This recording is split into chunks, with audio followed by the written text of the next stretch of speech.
Drake Bell told People magazine that a weight has been lifted 1 year after the airing of ID Discovery's Quiet on Set.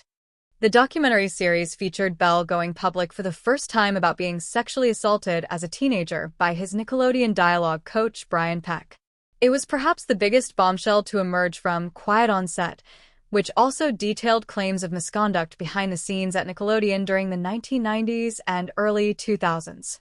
"It's been a really nice weight lifted," Bell said while marking the 1-year anniversary of the Quiet on Set premiere.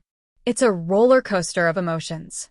I don't want to sugarcoat it and make the message, hey, all you got to do is just tell somebody and get your story out, and when you wake up the next day, it's going to be gone and everything's going to be fine, and you're going to walk through life without any pain or sorrow or sadness. It's always going to be there, but it's a lot nicer getting support." Peck worked on the Nickelodeon shows All That and The Amanda Show in the late 90s and early 2000s, the latter of which starred Bell before he went on to headline his own series Drake and Josh on the network. In 2003, Peck, 43 at the time, was arrested on 11 charges, including sodomy, lewd act upon a child 14 or 15 by a person 10 years older, and oral copulation by anesthesia or controlled substance, but the victim was not named until Bell stepped forward.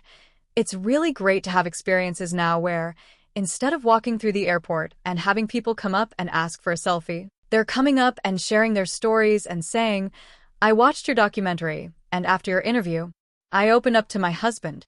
It's something I've never told anybody,'" Bell told People. "I didn't expect to have that kind of impact on people."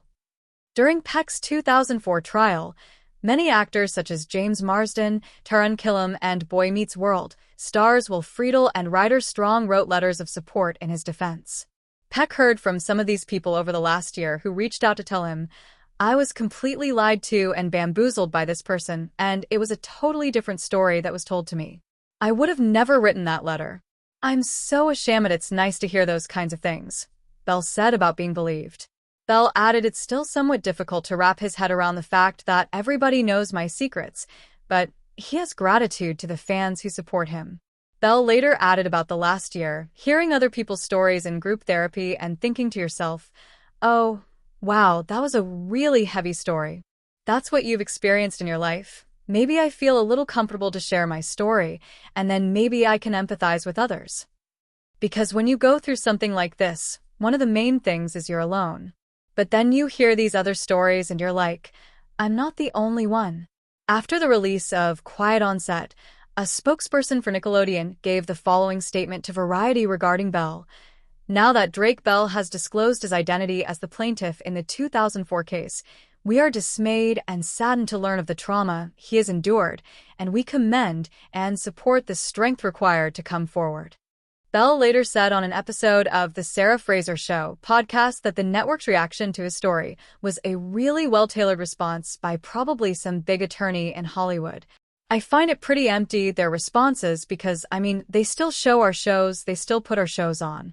And I have to pay for my own therapy. I have to figure out if there was any truth behind them actually caring, there would be something more than quotes on a page by obviously a legal representative telling them exactly how to tailor a response."